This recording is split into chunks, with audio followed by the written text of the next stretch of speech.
दिल से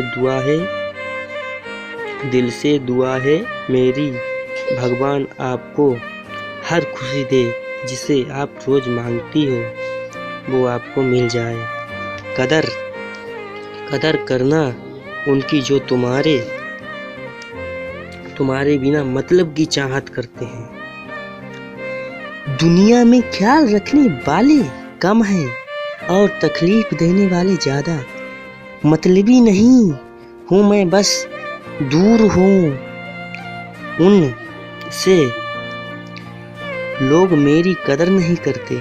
जिंदगी के लिए जितनी जरूरी सांसें हैं, मेरे लिए उतनी ही जरूरी तुम हो जान। मैं तुम्हारे साथ वक्त नहीं अपनी जिंदगी गुजारना चाहता हूँ। किसी के अंदर प्रेम जगाकर उसे छोड़ना मत, क्योंकि उसका मृत्यु के कारण सम्मान हो जाता है। आजकल की लड़कियां कहती हैं मुझे ना दर्द चाहिए, मुझे ना दवा चाहिए, मुझे तो यादव जैसा मर्द चाहिए। अगर आप लोगों को प्यार करना है तो अपने माँ बाप से करिए।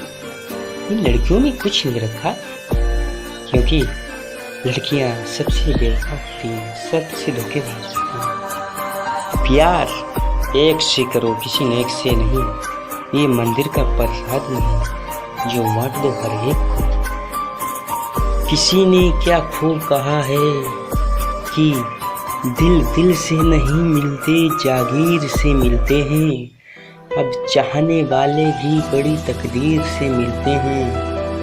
निस्मत है तुमसे ना कोई ताल्लुक है, फिर भी हम तुम्हारी तस्वीर से मिलते हैं।